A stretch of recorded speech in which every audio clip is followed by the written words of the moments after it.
नमस्कार, मैं पूनम गुनाजिया और आप देख रहे हैं सनराइज न्यूज़ नेटवर्क। जिद है सच दिखाने की। खबर बिहार से समस्तीपुर पहुंचे पूर्व मंत्री व वीआईपी सुप्रीमो सन ऑफ मल्ला श्री मुकेश सहनी जी ने समस्तीपुर के विधान थाना अंतर्गत कोराही स्थित बाबा कमलेश्वर धाम में शिवलिंग स्थापना एवं प्राण प्रतिष्ठा महोत्सव में सम्मिलित होकर भगवान भोलेनाथ की पूजा अर्चना की। तत्पश्चात उन्होंने महोत्सव में उपस्थित लोगों को संबोधित किया। सन ऑफ मल्ला श्री मुकेश सहनी जी ने भगवान भोलेनाथ से जनमानस की सुख समृद्धि व खुशहाली की प्रार्थना की। सनराइज न्यूज़ नेटवर्क के लिए ब्यूरो रिपोर्ट बिहार समस्तीपुर से। धन्यवाद।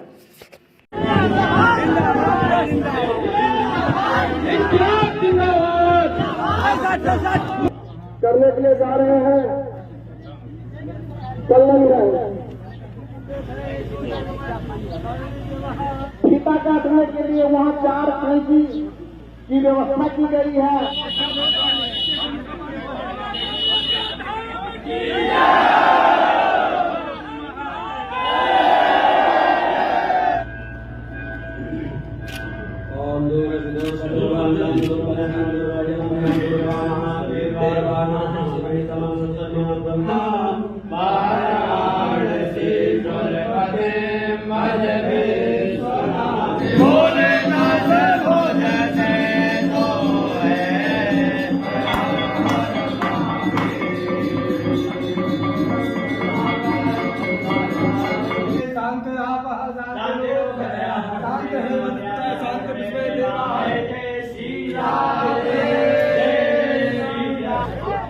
इस प्रांगण में उपस्थित माता बहन नौजवान साथी सम्मानित गार्जियन सभी को सन्नत मल्ला उनके सभी का नमस्कार प्रणाम करती है।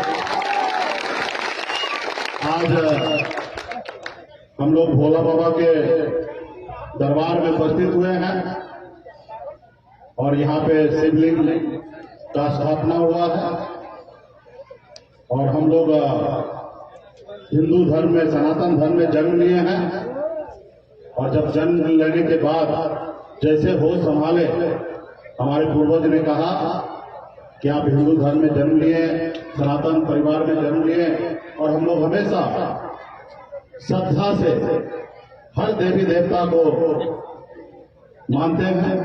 पहले तो शुभकामना देता हूं और मन से लोग कहते हैं ना कि हर कण कण में शंकर है, तो शंकर को हर मन में बैठाइए, देवी देवता को हर मन में बैठाइए और अपने बच्चे का, अपने परिवार के भविष्य के लिए आज हम भगवान को क्यों मानते हैं? हम जल चढ़ाते हैं, हमारे घर में कोई भी समस्या होता है तो भगवान के पास हम जाते हैं, वहां से हमें ऊर्जा मिलता है, शक्ति मिलता है और हम अपनी जाके समस्या बताते हैं कि हे भोला बाबा, हे प्रभु, ये हमारे पास विपद है, इसको दूर कर दियो। तो हम जितना श्रद्धा से मन से भोला बाबा को प्रार्थना करते हैं कि हमारा भविष्य अच्छा हो, हमारा बच्चा आगे बढ़े, उसी मन से, उसी सोच से आपको आगे बढ़ना है। आज का समय जो है थोड़ा बदल चुका है। आज इस संसार में लोग मतलबी हो गए हैं। एक समय था कि भगवान को लोग अच्छे से मानते थे, उनके बताए हुए रास्ते पे चलते थे, लेकिन लोग मतलबी हो गए। जब तक भगवान ने, जब तक हमें इंसान के रूप में धरती पर भेजे, तब तक हम लोग अच्छे थे। जब तक हम लोग जाति धर्म में बढ़ गए, तब से हम लोग स्वार्थी हो गए और यहाँ पे स्वार्थी हो गए। तो इससे कैसे बाहर निकलना है? तो उसके लिए आप लोगों को कुछ हम लोगों को करना है। इस संसार में अगर सर उठा के जीना है, सर उठा के चलना है, तो 2 काम करना है। एक तो सबसे पहले अपने बच्चे को पढ़ाइए लिखाइए, उसको काबिल बनाइए। जब तक आपके बच्चे पढ़ेंगे लिखेंगे नहीं, तब तक वो काबिल नहीं होंगे और जब वो काबिल होंगे, पढ़ लिख लेंगे, तो 2 रुपए अच्छा कमाएंगे, अच्छा नौकरी मिलेगा। और जब तक पढ़ेंगे लिखेंगे नहीं, तो उसको नौकरी भी नहीं मिलेगा, चपरासी का भी नौकरी नहीं मिलेगा। इसलिए बच्चे को पढ़ाइएगा, लिखाइएगा तो काबिल होंगे, पढ़ेंगे, नौकरी करेंगे या अपने कारोबार को करेंगे। और जब कारोबार करेंगे तो 2 रुपया होगा, जब रुपया होगा तो अच्छे घर में खाना खाएंगे, अच्छे कपड़ा पहनेंगे, अच्छा घर बनाएंगे। आज आप लोग गरीबी को नजदीक से देख रहे हैं। मैं खुद एक गरीबी को नजदीक से देखा। पिताजी मछली मारते थे, दादाजी मछली मारते थे, ऐसे घर में मेरा जन्म हुआ। 900 रुपए महीने पे मैं नौकरी मुंबई में करता था। अब वहां से आकर मैं यहाँ पर आप लोगों के हक अधिकार के लिए मैं काम कर रहा हूँ। तो गरीबी क्या है मुझे पता है, क्योंकि मैं भी एक गरीब परिवार से हूँ और मुझे पता है कि गरीबी क्या है।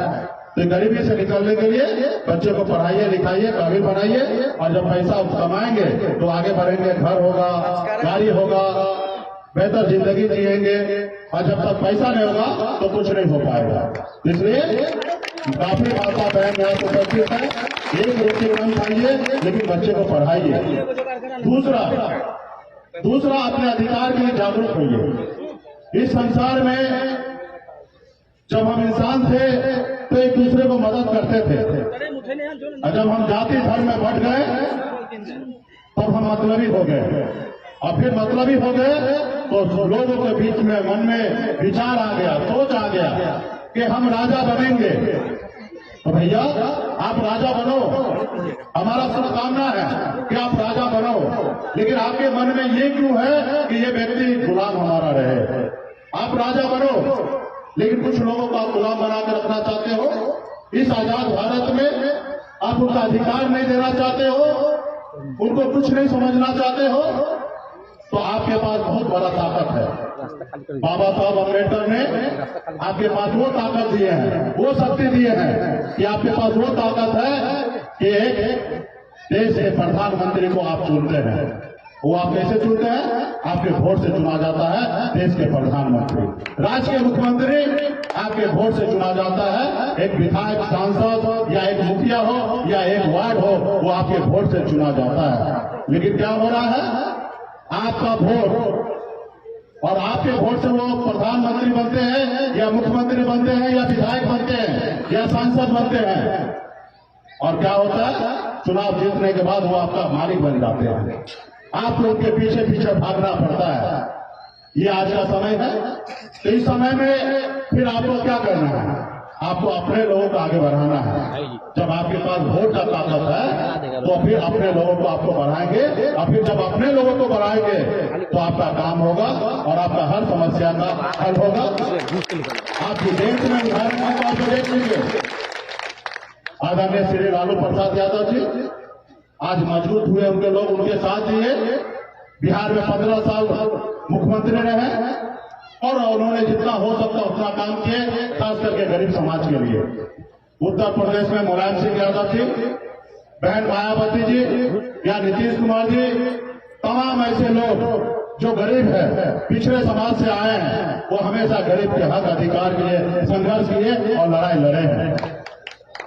ऐसे लोगों को जो वर्षों से आपके पूर्वज को और आपको गुलाम बना के रखा था, अपने पैरों तले दाब के रखा था, वो नहीं चाहेगा कि गरीब का बेटा आगे बढ़े, वो अपने पैर पे खड़ा हो जाए और ये समाज में से भी कोई बड़ा नेता बन जाए।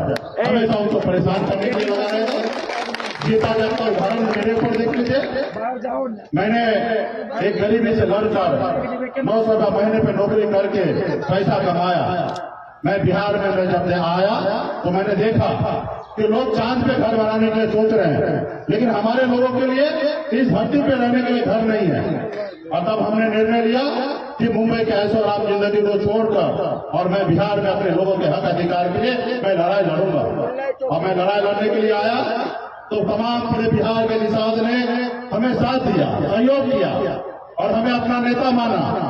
और फिर हम लड़ाई लड़कर 2020 में कामयाबी पाया और बिहार में हमने मंत्री बना, और आपके सहयोग से बिहार में हमने सरकार बनाया। पहली बार 75 साल के बाद पहली बार बिहार में एक इतिहास बदला, एक निषाद मोल्ला का बेटा ने बिहार के मुख्यमंत्री बनाया। आज आपके समर्थन से 2020 में मुख्यमंत्री बने और उस मुख्यमंत्री बनने के बाद हम भी उस विभाग में, उस सरकार में मंत्री बने और अपने दम पे बने और आप सबके सहयोग से बने थे। उन्होंने हमारे पर कोई मेहरबानी नहीं की है, आपके सहयोग से बने। लेकिन आपके दुश्मन कितना मजबूत है, चालाक है, आपका विधायक को खरीद लिया, उस सरकार से बाहर कर दिया जो सरकार आपने बनाया था। आपके पास भी गलत बहुत सारे ऑफर आया कि आप इनको छोड़कर हमारे साथ आ जाइए, आप डिप्टी सीएम बन जाइए, आपके सब विधायक को मंत्री बना देते हैं। लेकिन हमने एक लव के वंशज हैं, एक लव के वंशज हैं, हम जुब्बा सैनिक जी के वंशज हैं। हम ईमानदारी के रास्ते पे चलना चाहे और अपने लोगों के हक अधिकार के लड़ाई लड़ने लगे तो लोगों को लगा कि मुकेश सहनी बहुत तेजी से आगे बढ़ रहा है, इसको रोको। नहीं रोकोगे तो कल शायद हो सकता है बिहार में मुख्यमंत्री बन जाए। अपने हिसाब से चलेंगे क्योंकि इसका समाज इनके साथ जुड़ने लगा है, इसको रोको। अगर नहीं रोकोगे तो इसका समाज आगे बढ़ जाएगा। तो एक षड्यंत्र के तहत उन्होंने आपका विधायक को खरीद लिया। जिस तरीके से क्लब के अंगूठा ले लिया गया था, उसी तरीके से षड्यंत्र के तहत आपके विधायक ले लिए और आज फिर से आप वोट पे आ गए, फिर से आप संघर्ष करने लगे। आज हमारे पास मौका था कि अपने समाज के लिए, गरीब लोगों के, पिछड़ा समाज के लिए, दलित के लिए, आज हक अधिकार के लिए संघर्ष करते, लड़ाई लड़ते। आज बिहार में हर साल 2.25 लाख करोड़ का बजट बनता, खजाना है, उस खजाना में से निकालकर ये कोशिश ऐसे ऐसे क्षेत्र में लोगों के विकास के लिए खर्च करते हैं। लेकिन उन्होंने देखा कि नहीं, ये गुलाम है, इसको गुलाम बना के रखो, इसको मालिक बनने मत दो। और उन्होंने आपके साथ विश्वासघात किया। तो हमें संघर्ष करना है और आपके पास बड़ी ताकत है, वोट बैंक की ताकत है। आपस में भाईचारा बनाइए, जहां रहते वहां पे हर जाति धर्म। आज देश में आज हमारे बच्चे के लिए मर रहे हैं, लेकिन सरकार उसके लिए हॉस्पिटल नहीं बना रहे हैं। आज देश में हमारे लोग पढ़ लिख नहीं रहे हैं, उसके लिए स्कूल की व्यवस्था नहीं कर रहे हैं। लेकिन आज देश में राजनीति कैसे हो रहे हैं? मंदिर बनाने का। मंदिर तो हम लोग खुद बना रहे हैं, हमारे आत्मा में मंदिर है। आप लोग भी एक मंदिर का भव्य निर्माण कराया, लेकिन आज देश में मंदिर की राजनीति होने लगा, धर्म की राजनीति होने लगा। धर्म की राजनीति, मंदिर की राजनीति गांव समाज में पंडित जी करे समझ में आता है, लेकिन देश का प्रधानमंत्री करे, देश के मुखिया करे, राज्य का मुखिया करे, ये समझ में नहीं आता है। आज हम सरकार भी बनाते हैं कि सरकार बनाए, हमारे लिए रोड, सड़क, बिजली का व्यवस्था करे, हमारे बच्चे के लिए पढ़ने के लिए स्कूल की व्यवस्था करे, हमारे बच्चे इलाज के लिए उसके हॉस्पिटल की व्यवस्था करें। लेकिन आज वो सरकार कहीं ना कहीं अपने एजेंडा से, अपने बातों से भटककर आज कहीं ना कहीं धर्म की राजनीति करने लगा है। इसलिए साथियों, आपको जागरूक होना पड़ेगा, आपको समझदार होना पड़ेगा और इसके लिए आपको पढ़ाई लिखाई करना पड़ेगा। आज मैं भी एक मछुआरा परिवार में जन्म लिया ना, आज थोड़ा पढ़ा लिखा, मुंबई जैसे शहर गया, मैंने देखा जिसे अपने लिए नहीं जिया जाता है। हम आज इस संसार में आए हैं, 50 साल, 60 साल, 70 साल, 80 साल रहेंगे, बहुत रहेंगे 100 साल, इससे ज्यादा इस धरती पे हम नहीं रहेंगे। इस धरती पे हमारे लोगों के लिए अगर जरूरतमंद है उसके लिए काम करना है। आज मैंने मुंबई के ऐशोआराम जिंदगी, घर परिवार को छोड़कर आज आप लोगों के लिए है। आज मेहनत कर रहे, संघर्ष कर रहे हैं। आज बिहार में लोगों को मानने, जानने लगे, पहचानने लगे कि बिहार में निषाद समाज भी कोई जाति है। पहले इसको जानते भी नहीं थे, पहचानते भी नहीं थे, इनको नोटिस भी नहीं करते थे, लेकिन आज जानने लगे, पहचानने लगे। आज बड़े बड़े लोग, पॉलिटिकल पार्टी आज डरने लगे। तो इसलिए साथियों, आपके पास वो ताकत है कि आप अपनी भलाई कर सकते हैं, आप संघर्ष कर सकते हैं। आज बंगाल में, दिल्ली में निषाद को आरक्षण मिल रहा है, एससी का दर्जा बड़ा प्राप्त है। लेकिन आप और हमने आज 50 साल पहले संघर्ष करते तो आज आपका और हमारा भाई एससी का दर्जा मिल जाता। आज हमारे समाज में भी कलेक्टर होता, बड़े बड़े अधिकारी होता। आज हमारे साथ के साथ अन्याय करता तो हम भी हरिजन एक्ट जाके लगा देते, लेकिन आज हम वो एससी में नहीं है, जबकि हमें संविधान में एससी में रहने का अधिकार है। लेकिन सरकार ने माना नहीं, किया नहीं। तो आज हम लोग को संघर्ष करना है और लड़ाई लड़ना है, और जब लड़ाई लड़ेंगे तो जरूर पूरा होगा।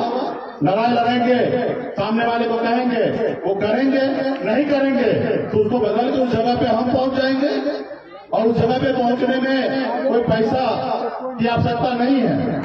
उस जगह पे पहुंचने के लिए वोट की आवश्यकता है। जैसे आपने वोट दिया 2020 में, आज हम मंत्री बने। अब बिहार के मुख्यमंत्री नीतीश कुमार को हम नीतीश कुमार बनाए आपके वोट से। तो खैर आप लोग ये सारे चीजों को ध्यान में रखिए, संघर्ष कीजिए।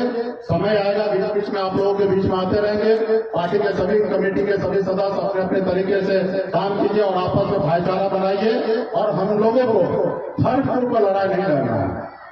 हम जनप्रतिनिधि से एक ही उम्मीद करना है कि हमारे बच्चे के लिए स्कूल बने, हमारे बच्चे के इलाज के लिए हॉस्पिटल खुले और अपने हक अधिकार के लिए